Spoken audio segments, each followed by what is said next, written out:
Student, good morning. पिछले video में हम आप लोग को मेंडल के नियम के बारे में बता चुके थे। उसी टॉपिक का हम दूसरा पढ़ेंगे, लिंग निर्धारण, सेक्स डिटर्मिनेशन। लिंग निर्धारण होता क्या है, सबसे पहले हम इसके बारे में जान लेते हैं। लैंगिक जनन करने वाले जीव दो प्रकार के होते हैं, यूनिसेक्सुअल और बाइसेक्सुअल, एकलिंगी और द्विलिंगी। क्या आप लोग जानते हैं एकलिंगी जंतु किसे कहते हैं और द्विलिंगी जंतु किसे कहते हैं? कोई बताए? चलिए हम बता देते हैं आपको। एक लिंगी जंतु यानी यूनिसेक्सुअल जंतु किसे कहते हैं? जिसमें नर तथा मादा दोनों जननांग एक ही जंतु के अंदर उपस्थित होते हैं, वो द्विलिंगी होता है। और एक लिंगी जंतु जिसमें नर तथा मादा दोनों जनन अंग अलग अलग जंतुओं में पाए जाते हैं। अगर पुष्प होते हैं तो उनमें भी अलग होता है, और अगर जंतु होते हैं तो उनमें भी नर तथा मादा दोनों अंग अलग अलग होते हैं। और द्विलिंगी यानी बाइसेक्सुअल, एक ही जंतु के अंदर दोनों जननांग उपस्थित होते हैं, उसे बाइसेक्सुअल कहते हैं, यानी द्विलिंगी जंतु कहते हैं। इतना क्लियर हुआ? चलिए हम आगे बढ़ते हैं। आगे हम लिखे हैं कि कौन से वैज्ञानिक ने ये कहा था कि लिंग निर्धारण जंतुओं में होता है कि नहीं होता है। तो मैकलंग नामक वैज्ञानिक ने 1902 में लिंग गुणसूत्रीवाद दिया था, यानी लैंगिक निर्धारण का गुणसूत्रीवाद दिया था। कौन से वैज्ञानिक ने? MC लंग, कुछ लोग उनको मैकलंग भी कहते हैं, 1902 में दिया था। ठीक है, आगे हम आते हैं सेक्स डिटर्मिनेशन इन मैन। ठीक है, क्या आते हैं? Sex determination in man. मनुष्य में गुणसूत्रों की संख्या कितनी होती है, क्या आप लोग को पता है? मनुष्य में गुणसूत्रों की संख्या 46 होती है। जो 22 जोड़ी गुणसूत्र होते हैं वो नर तथा मादा दोनों में समान होते हैं, जिसे हम होमोलॉगस कहते हैं, यानी समजात गुणसूत्र कहते हैं। ठीक है, हम यहाँ पे लिखते भी चल रहे हैं। मनुष्य में गुणसूत्रों की संख्या कितनी होती है? 46 होती है। इसमें से 22 जोड़ी जो गुणसूत्र होते हैं वो नर तथा मादा में समान होते हैं, समान होते हैं, जिन्हें समजात गुणसूत्र के नाम से जानते हैं। किसके नाम से? समजात, यानी होमोलॉगस क्रोमोसोम्स के नाम से जानते हैं। और जो 23वां जोड़ी गुणसूत्र होता है वो नर तथा मादा दोनों में अलग अलग होता है, जिसे हम विषमजात गुणसूत्र या सेक्स क्रोमोसोम्स के नाम से जानते हैं। इसमें जो 23वां गुणसूत्र होता है वो मेल तथा फीमेल दोनों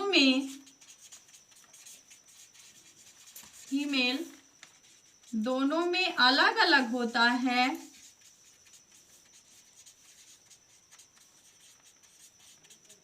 जिसे हम विषमजात गुणसूत्र के नाम से जानते हैं। विषमजात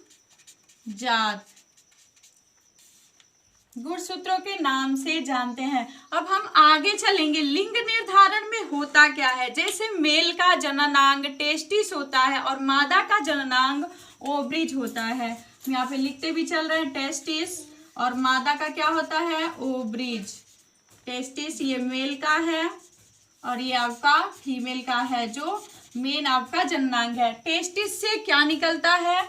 यानी स्पर्म निकलता है, और ओवरी से ओवा निकलता है। ये दोनों गैमेट मिल करके, यानी दोनों में फर्टिलाइजेशन की क्रिया होती है, निषेचन की क्रिया होती है, और आपका यहाँ पे बनता है जाइगोट।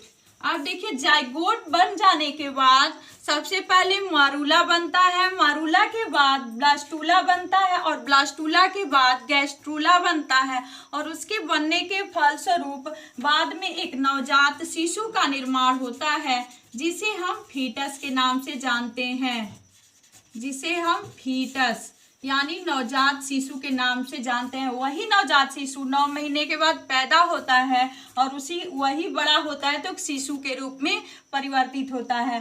अब आगे हम लिंग निर्धारण में हमको ये बताना था, जब मेल में XY होता है और मादा में X गुणसूत्र होते हैं, तो जब मेल का X मादा के X गुणसूत्र के साथ मिलता है तो पुत्री होती है, और जब पुरुष का Y गुणसूत्र मादा के X गुणसूत्र के साथ मिलता है तो पुत्र होता है। इसी सब क्रिया को मिला करके हम लिंग निर्धारण की क्रिया कहते हैं। इतना आप लोग को क्लियर हुआ? ठीक है, हम कुछ क्वेश्चन भी पूछ लेते हैं। मनुष्य में गुणसूत्रों की संख्या कितनी होती है? जी, आपने सही बताया। मनुष्य में गुणसूत्रों की संख्या 46 होती है, जिसमें 22 जोड़ी गुणसूत्र जो होते हैं समजात होते हैं और 23वीं जोड़ी जो गुणसूत्र होता है वो विषमजात होता है, XX और XY।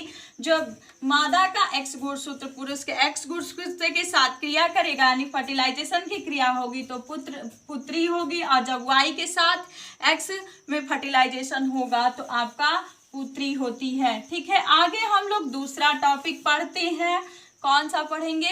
लिंग सहलग्न लक्षण, सेक्स लिंक्ड कैरेक्टर किसे कहते हैं? अब हम इसको पढ़ेंगे। लिंग सहलग्न लक्षण वह होता है जो समजात गुणसूत्र को छोड़ करके कुछ ऐसे भी रोग होते हैं जो दैहिक लक्षणों पे होते हैं यानी असमजात खंडों पर होते हैं, उसे ही हम लिंग सहलग्न लक्षण कहते हैं, जो 3 प्रकार के होते हैं। पहला आपका होता है X लिंक्ड कैरेक्टर और दूसरा होता है Y लिंक्ड कैरेक्टर और तीसरा आपका होता है XY लिंक्ड कैरेक्टर। यानी X सहलग्न लक्षण, Y सहलग्न लक्षण और XY सहलग्न लक्षण। अब इसके बारे में समझ लीजिए। X सहलग्न लक्षण होता क्या है? ऐसा यानी ऐसे जीन जो X गुणसूत्र के असमजात खंडों पर ही होते हैं यानी समजात खंडों पर ना होकर के असमजात खंडों पर होते हैं, उसे ही हम X लिंक्ड कैरेक्टर कहते हैं। यानी ये रोग सिर्फ X पे होगा न कि Y पे होगा, यानी X के असमजात खंड पे होगा, इसीलिए हम X लिंक्ड कैरेक्टर कहते हैं। इसमें आपका आ जाता है हीमोफीलिया और दूसरा होता है वर्णांधता।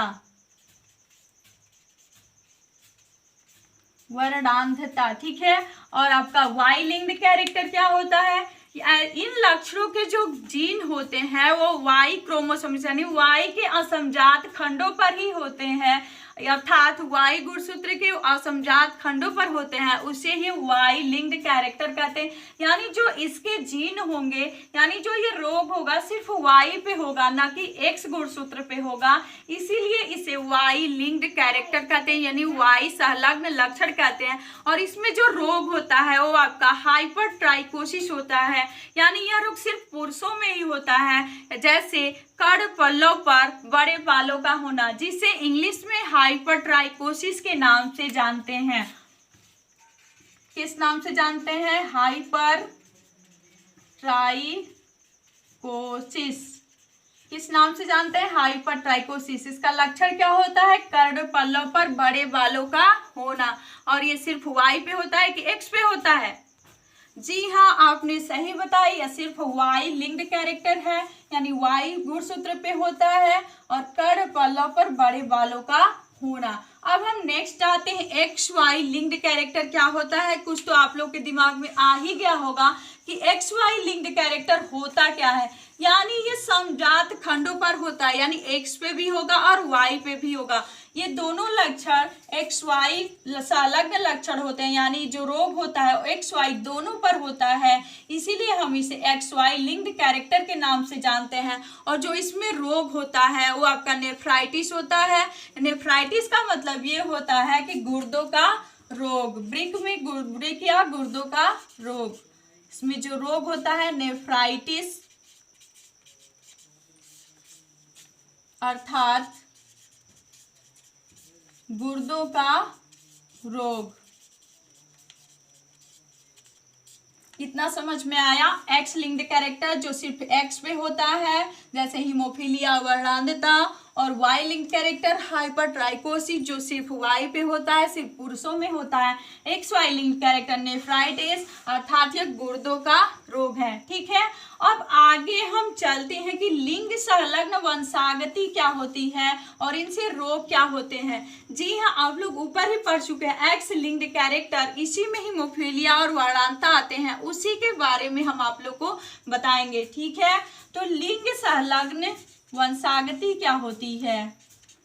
लिंग संलग्न वंशागति, देखिए वंशागति से मतलब है कि यानी जो माता पिता के जो भी गुण होते हैं वो पुरुषों में यानी उनके बच्चों में जाते हैं। माता पिता के जो भी जीन होंगे वो किस में जाएंगे, अब उसके बच्चों में जाएंगे। वही रोग भी है कि अगर माता पिता को रोग रहता है तो उसके पुत्र पुत्रियों पर भी वो प्रभाव डालता है। ठीक है, इसमें जैसे पहला आपको हम बता देते हैं वर्णांधता, इसकी इंग्लिश होती है colour blindness. Colour blindness, colour blindness यानी वर्णांधता क्या होता है।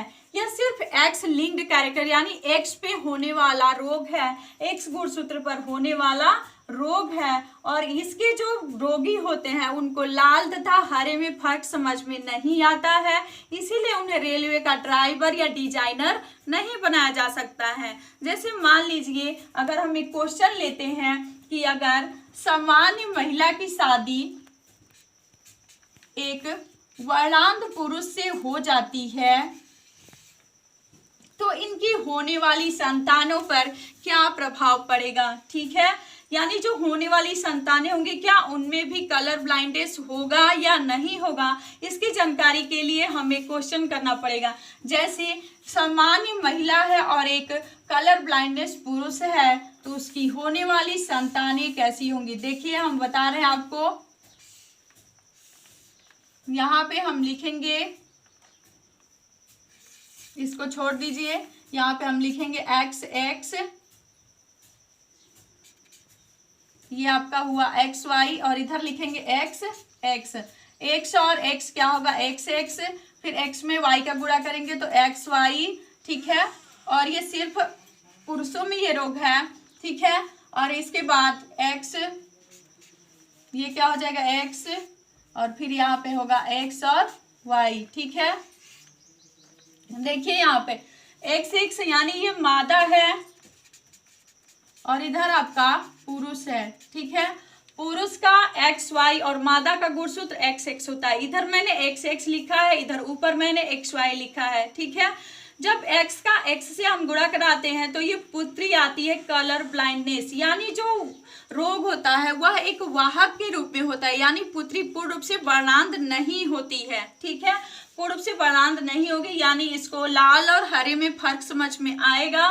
ठीक है, लेकिन जो लड़का होता है वो एकदम सामान्य यानी नॉर्मल होता है, ये रोग से ग्रसित नहीं होता है। ठीक है, फिर दूसरी भी जो लड़की होती है वो भी क्या होती है कि वाहक होती है और पुत्र जो होता है वो नॉर्मल होता है। ठीक है, पुत्र आपका जो होगा वो नॉर्मल होगा। ठीक है, देखिए एक और मैं क्रॉस करा देती हूँ कि जो मादा है एक कलर ब्लाइंडनेस महिला की शादी, यहाँ पे लिखते हैं हम एक्स और एक्स। एक कलर ब्लाइंडनेस महिला की शादी एक सामान्य पुरुष से हो जाती है तो इसमें होने वाली संतानों पर क्या प्रभाव पड़ेगा। तो एक्स का एक्स में हम करेंगे तो ये आपका क्या हो जाएगा एक्स एक्स, फिर एक्स वाई का करेंगे तो एक्स वाई, यानी एक पुत्र भी क्या है पूरा कलर ब्लाइंडनेस रोग से ग्रसित है, एक पुत्री है जो वाहक है। फिर यहाँ पे हम लिखेंगे एक्स, इस एक्स का तो पुत्री जो होगी सामान्य होगी और पुत्र भी एक सामान्य होगा। ठीक है, यानी इसमें जो पुत्री है वो पूर्ण रूप से वर्णांध नहीं है, वाहक है, और जो पुत्र होता है वो पूर्ण रूप से वर्णांध होता है क्योंकि यह जीन एक्स को प्रभावित करता है ना कि वाई को। ठीक है, लोग को हीमोफीलिया के बारे में बता देते हैं। अगर हीमोफीलिया जिस व्यक्ति को होता है तो अगर उसे चोट लग जाए कट जाए तो वहां पे रुधिर का थक्का नहीं जमता है। ठीक है, इसे हीमोफीलिया कहते हैं, ब्लीडर रोग के नाम से भी जानते हैं, यानी रक्त का स्राव हमेशा निरंतर होता रहता है। ठीक है, अगर एक क्वेश्चन हम करके देख लेते हैं कि अगर सामान्य महिला की शादी जो हीमोफीलिया से ग्रसित नहीं है। एक हीमोफीलिया ग्रसित पुरुष से करा दी जाए तो उसकी होने वाली संतानें कैसी होंगी? ये आपकी फीमेल है। जो हीमोफीलिया से ग्रसित नहीं है ये आपका मेल है, जो पूर्ण रूप से हीमोफीलिया से ग्रसित है, हीमोफीलिया से ग्रसित है। ठीक है, ये ऐसे मैं दिखाई हूँ, यानी ये हीमोफीलिया से ग्रसित है। ठीक है, अब हम क्रॉस कराते हैं। तो सबसे पहले XX यानी यह पुत्री क्या हुई? वाहक हुई। और फिर XY जो पुत्र हुआ उसका नॉर्मल होता है। फिर ये जो पुत्री होती है यह भी वाहक होती है, और पुरुष जो होता है यानी पुत्र जो होता है वो नॉर्मल होता है। यानी जब पुरुष को हीमोफीलिया हुआ है तो उसके पुत्रों में सामान्य लक्षण ही होंगे, यानी कोई लक्षण नहीं दिखाई देगा। और पुत्री जो होगी वाहक होगी, यानी हीमोफीलिया के लक्षण पिता से पुत्री को मिलता है। ठीक है, ऐसे ही आप लोग कई सारे क्वेश्चन बना के हल कर लीजिएगा। नहीं आएगा तो मैं नेक्स्ट वीडियो में बताऊंगी। आगे हम चलते हैं सिंड्रोम के बारे में। सिंड्रोम होता क्या है, जो आपके टॉपिक का नेक्स्ट रहेगा। सिंड्रोम क्या है? सिंड्रोम गुणसूत्रों की संख्या में होने वाली परिवर्तन को सिंड्रोम कहते हैं। यानी गुणसूत्रों की संख्या एक बढ़ जाती है या एक घट जाती है, उसमें अनियमितताएं दिखाई देने लगती हैं, तो उसे हम सिंड्रोम कहते हैं। गुणसूत्रों की संख्या में होने वाले परिवर्तन को सिंड्रोम कहते हैं। मैं लिख भी दे रही हूँ, गुणसूत्रों की संख्या में होने वाले परिवर्तन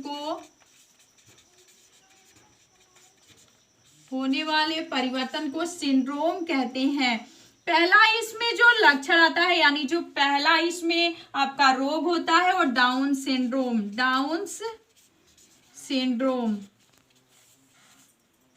इसमें जो गुणसूत्रों की संख्या होती है वो बढ़ जाती है, यानी 46 से 47 हो जाती है। इसमें गुणसूत्रों की संख्या कितनी हो जाती है? 47, एक बढ़ जाता है।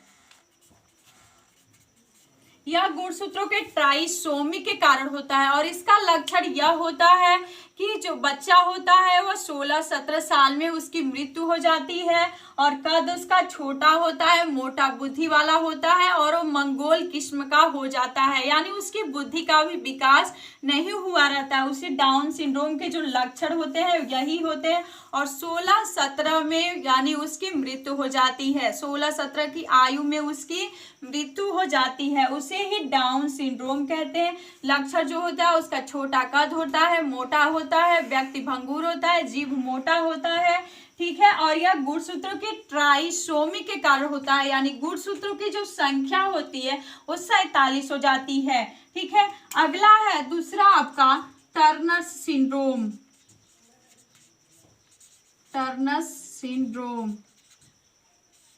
यह गुणसूत्रों की मोनोसोमी के कारण होता है, यानी इसमें गुणसूत्रों की जो संख्या होती है वो घट जाती है, 46 से 45 हो जाती है। 46 से कितनी हो जाती है? 45, और यह मोनोसोमिक के कारण होता है।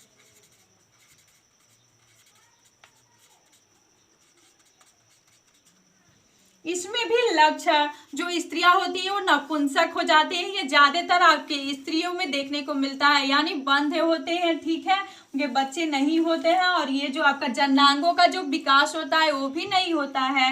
अर्थात हम कह सकते हैं कि इसमें जो व्यक्ति यानी इस गुणसूत्र से जो व्यक्ति, इस टर्नर सिंड्रोम से जो व्यक्ति ग्रसित होता है, ठीक है, वो नपुंसक माना जाता है, नपुंसक मानते हैं उसको। ठीक है, तीसरा हम पढ़ेंगे क्लाइफेल्टर सिंड्रोम।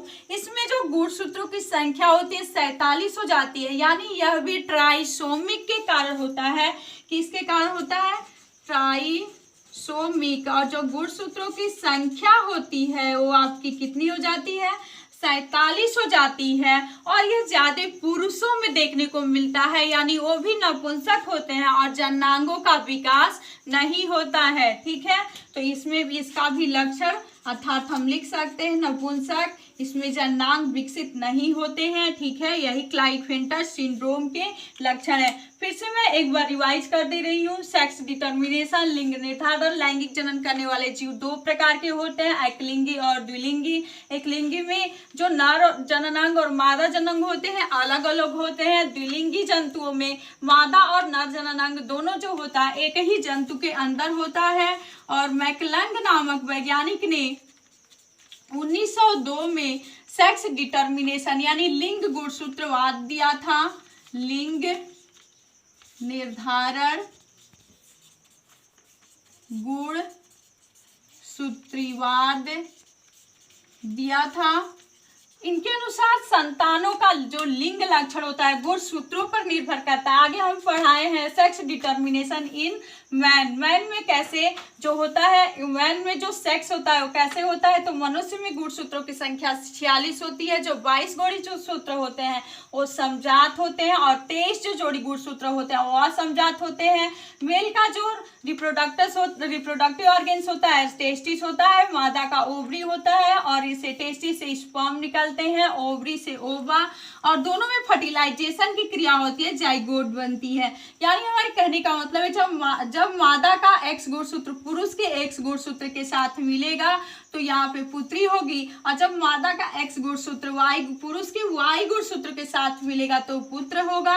ऐसे ही जाइगोट बनने के बाद में मारूला स्टेज आता है, मारूला के बाद ब्लास्टूला, ब्लास्टूला के बाद गैस्टूला और लास्ट में फीटस यानी एक नवजात शिशु का जन्म होता है। आगे हम आप लोग को पढ़ाए हैं सेक्स लिंक कैरेक्टर लिंग संलग्न लक्षण क्या होते हैं। लिंग संलग्न लक्षण गुणसूत्रों पे ना होकर के यानी गुणसूत्रों के दैहिक लक्षणों पर होते हैं, उसे ही हम लिंग संलग्न लक्षण कहते हैं। 3 प्रकार के होते हैं, एक्स, वाई और एक्स वाई।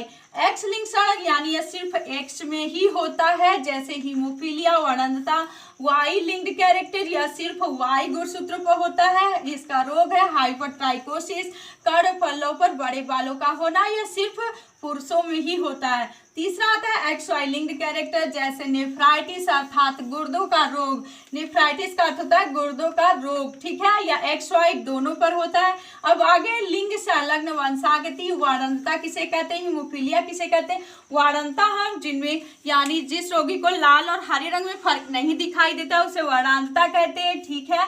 अब मैं यहाँ पे क्रॉस भी करा चुकी हूँ कि अगर सामान्य पुरुष है, महिला कलर ब्लाइंडनेस है तो इस दोनों की शादी कराई जाएगी तो होने वाली संतानों पर क्या प्रभाव पड़ेगा। ऐसे ही आप लोग कुछ क्वेश्चन बना लीजिएगा, ठीक है। हीमोफीलिया का भी वैसे ही है। हीमोफीलिया रोग में अगर व्यक्ति का कहीं कट जाता है, चोट लग जाती है तो रक्त का थक्का नहीं जमता है, रक्त हमेशा निरंतर बहता रहता है, उसे ही हम हीमोफीलिया रोग के नाम से जानते हैं। सिंड्रोम गुणसूत्रों की संख्या में होने वाले परिवर्तन को सिंड्रोम कहते हैं। इसमें मैंने आपको 3 बताया, डाउन, टर्नर और क्लाइनफेल्टर।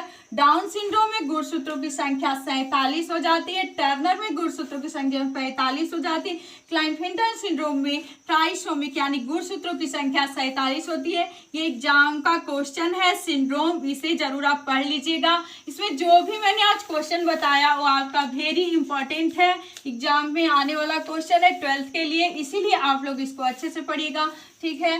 Thank you.